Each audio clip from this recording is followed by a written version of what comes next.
শামসুজ্জামান হেলালি।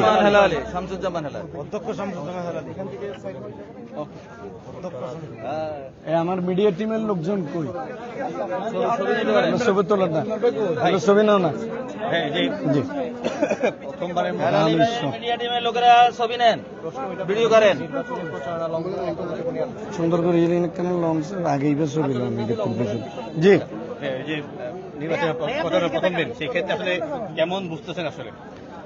আসসালামু আলাইকুম রহমতুল্লাহ।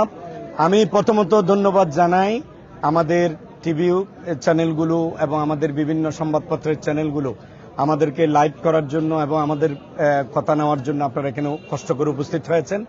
আমরা সকাল 10টা থেকে আলহামদুলিল্লাহ প্রচারণার প্রথম দিন হিসেবে আমরা সকাল 10টা থেকে আমি আমার বাড়ির সামনে থেকে আমাদের জনগণকে, আমাদের পার্শ্ববর্তী প্রতিবেশীদেরকে নিয়ে আমাদের আজকের কার্যক্রম শুরু করেছি প্রচারণার। আমরা ইতিমধ্যেই 3টে ওয়ার্ড সম্পন্ন করেছি। আজকে আমাদের প্ল্যান হলো আমরা আজকে 8টি ওয়ার্ডে ইনশাল্লাহ টাচ দেবো ইনশাল্লাহ প্রথম দিন হিসেবে। বাকিটা আমরা 3টে থেকে আমাদের সরাইপাড়া থেকে শুরু হবে, বাকিটা ওখানে কার্যক্রম হবে ইনশাল্লাহ। আমরা প্রচারণার প্রথম দিন আমাকে প্রশ্ন করেছেন কেমন দেখছেন। আমরা আশা করব উৎসব মুখর পরিবেশে আমরা এবার ত্রয়োদশ জাতীয় সংসদ নির্বাচনের কার্যক্রমগুলো চালাবো। এখানে হবে উৎসবের নগরী, উৎসবের ভোট। আমরা আমাদের বন্ধু প্রার্থীদেরকে আমি বিনয়ের সাথে অনুরোধ করব, আমরা সকলে মিলে এমন একটি ভোট উপহার দিই জনগণকে, বাংলাদেশের ইতিহাস নয় শুধু বিশ্ব ইতিহাসে একটি নজির স্থাপন করবে। ত্রয়োদশ জাতীয় সংসদ নির্বাচন, 12ই ফেব্রুয়ারির নির্বাচন। 17 বছর ধরে মানুষ ঠিকমতো ভোট দিতে না পারার কারণে মানুষ ভোট কেন্দ্রের প্রতি অনীহা তৈরি হয়েছে। আমি মিডিয়ার ভাইদেরকে বলবো এবার যাতে ভোটাররা আসে, আপনাদের দায় দায়িত্ব রয়েছে, আপনারা জনগণকে উদ্বুদ্ধ করবেন। আমরা জনগণকে অনুরোধ করব সকলে মিলে ভোট কেন্দ্রে লাইন ধরে আমরা উৎসবমুখর পরিবেশে ভোট দেব। ভোট দেওয়ার মাধ্যমে বাংলাদেশের যে দীর্ঘদিন ধরে অচলা অবস্থা তৈরি হয়েছে ভোটের, সেই অচলা অবস্থার অবসান হবে। নতুনভাবে গণতন্ত্র আবার তার সঠিক পথ ফিরে পাবে, বাংলাদেশ তার সঠিক ট্র্যাকে আসবে। নির্বাচনী ট্রেন যেটা চালু হয়েছে আমি মনে করি নিরবচ্ছিন্নভাবে চলার জন্য আমরা প্রার্থীদের সকলের আচরণবিধি মেনে চলা উচিত। আমরা টু দ্য পয়েন্ট আচরণবিধি মেনেই প্রত্যেকটি কার্যক্রম চালানোর জন্য প্রতিশ্রুতিবদ্ধ, অঙ্গীকারাবদ্ধ। আমি আমার সাথে যারা আছেন সকলকে বিনয়ের সাথে অনুরোধ করেছি, আবারও করছি, আমরা আচরণবিধির কোনো জায়গায় বিন্দু পরিমাণ কোনো ত্রুটি বিচ্যুতি করব না। তবে আমি আপনাদের মাধ্যমে একটি নির্বাচন কমিশনের রিটার্নিং অফিসার মহোদয়কে একটি জিনিস অভিহিত করতে চাই। একজন আরেকজনের বিরুদ্ধে অভিযোগ দিতে হবে কেন? এখনো রঙিন পোস্টারে চট্টগ্রাম 10 আসন চেয়ে আছে প্রার্থীর পোস্টারে।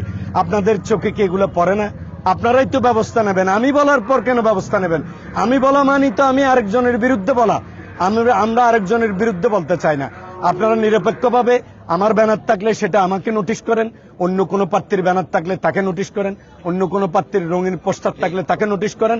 নিরপেক্ষভাবে ভূমিকা রাখার জন্য আমি সকলকে অনুরোধ করব। এই লেভেল প্লেয়িং ফিল্ডের ব্যাপারে এখনো মন্তব্য করার মতো সময় আসেনি। আমি এইটুকুই বলবো, লেভেল প্লেয়িং ফিল্ড ছাড়া একটি সুষ্ঠু গ্রহণযোগ্য নির্বাচন সম্ভব নয়।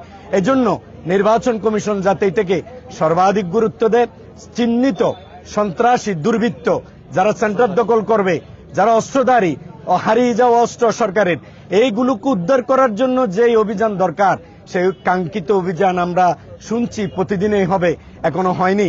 আমরা এটাকে দ্রুত গতিতে ফেসিবাদের যারা অস্ত্র নিয়ে মানুষদেরকে খুন করেছে, নির্যাতন করেছে, কষ্ট দিয়েছে, তাদেরকে অবিলম্বে গ্রেপ্তারের মাধ্যমে একটি সুষ্ঠু নির্বাচনী পরিবেশ তৈরি করার জন্য আমি আপনাদের মাধ্যমে নির্বাচন কমিশনকে আমি বিনীতভাবে অনুরোধ করব। আমি আপনাদেরকে বলবো আপনারা সত্যের পক্ষে থাকবেন, আপনারা আমার পক্ষে থাকার দরকার নাই, আপনারা সত্য এবং সুন্দরের পক্ষে থাকবেন। মিডিয়া একটি আয়নার মতো, দর্পণের মতো। আপনারা আমার কোথাও ত্রুটি বিচ্যুত হলে আমাকে ধরিয়ে দেবেন এবং পুরো বিষয়টাকে আপনার নিরপেক্ষভাবে ভূমিকা রাখার বিনীতভাবে আমি আবেদন করব। আপনাদের ভূমিকা এবং সহযোগিতা একান্তভাবে আমি কামনা করছি। ধন্যবাদ আপনাদের সকলকে, ধন্যবাদ আপনাদের সকলকে। দর্শক, এতক্ষণ কথা বলছেন চট্টগ্রাম 10 আসনে জামায়াত মনোনীত প্রার্থী শামসুদ্দিন হেলালি। তিনি বলছিলেন যে আসলে বিভিন্ন যেই বিভিন্ন দল থেকে আসলে কিছু অভিযোগ শোনা যাচ্ছিল। রঙিন পোস্টার তারা ইউজ করছিলেন, যেটি একেবারেই আচরণবিধি লঙ্ঘন। সেটি সে ব্যাপারে তিনি সোচ্চার হওয়ার জন্য বলেছেন রিটার্নিং কর্মকর্তাকে,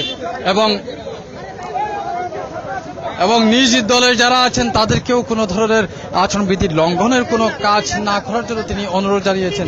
আমরা এখন দেখতে পাচ্ছি চট্টগ্রামের যেই ওয়্যারলেস মোড় রয়েছে, ওয়্যারলেসের ওখান থেকেই কিন্তু তিনি এই গণসংযোগটি এই দ্বিতীয়বার মতো শুরু করেছেন। এর আগেও কিন্তু তিনি গণসংযোগ চালিয়েছিলেন, সেটি চট্টগ্রামের সুরকবহর এলাকায়। সেখানে তিনি বিভিন্ন জায়গায় যে সকল মানুষ ভোটাররা রয়েছেন তার 10 আসনে সেই ভোটারদের সাথে তিনি সরাসরি কথা বলেছেন। তিনি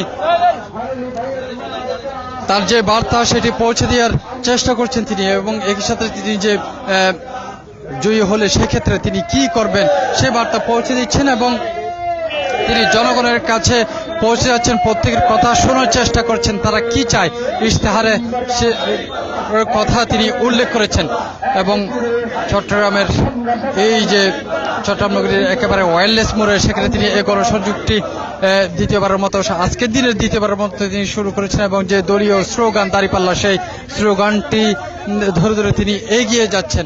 আমরা দেখতে পাচ্ছি এখানে বেশ কিছু তাদের সমর্থকরা, অর্থাৎ শামসুদ্দিন হেলালির যে সকল সমর্থকরা আছেন চট্টগ্রামের এই যে 10 আসনে, তারাও কিন্তু এখানে আছেন তার সাথে সাথেই, এবং যে লিফলেটগুলো আছে সেটিও তিনি প্রত্যেকের হাতে হাতে পৌঁছে দেওয়ার চেষ্টা করছেন। এই লিফলেটের মধ্যে কিন্তু তার রাজনৈতিক শিক্ষা জীবন এবং সবকিছু কিন্তু সেখানে আছে। তার যে নিজের তার কর্মজীবনের সেই বার্তাটিও কিন্তু তিনি সেখানে রেখেছেন। তার বার্তাটি তিনি মূলত পৌঁছে দিতে চান সবার নিকট, এবং আসন্ন যে ত্রয়োদশ জাতীয় সংসদ নির্বাচন, সেই নির্বাচনে তাকে ভোট দেওয়ার জন্য তিনি ভোট প্রার্থনা করছেন তার ভোটারদের নিকট। আমরা দেখতে পাচ্ছি এখন জনে জনে পৌঁছে যাচ্ছে, সবার সাথে কথা বলার চেষ্টা করছেন শামসুদ্দিন হেলালি।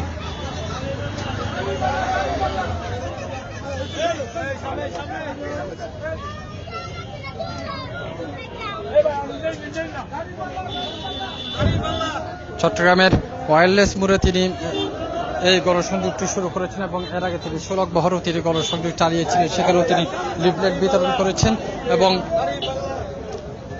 তার যে বার্তাটি সেটি তিনি পৌঁছে দেওয়ার চেষ্টা করছেন জনে জনে।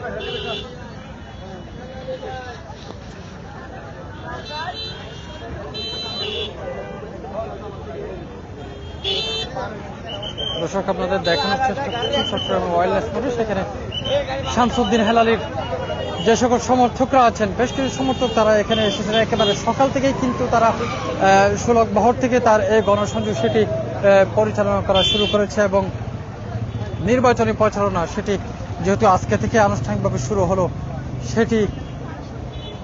সেটিকে কেন্দ্র করে কিন্তু এখন প্রত্যেকের কাছে পৌঁছে যাচ্ছেন শামসুদ্দিন হেলালি। তার যে দলীয় স্লোগান, সেই দলীয় স্লোগানটি বলতে বলতে সামনের দিকে এগিয়ে যাচ্ছেন, এবং তার দলের পক্ষ থেকে কি কি করতে চায়, তারা সরকারে গেলে কি করবেন, সেই সকল বার্তাগুলো প্রত্যেকের নিকট পৌঁছে দেওয়ার চেষ্টা করছেন।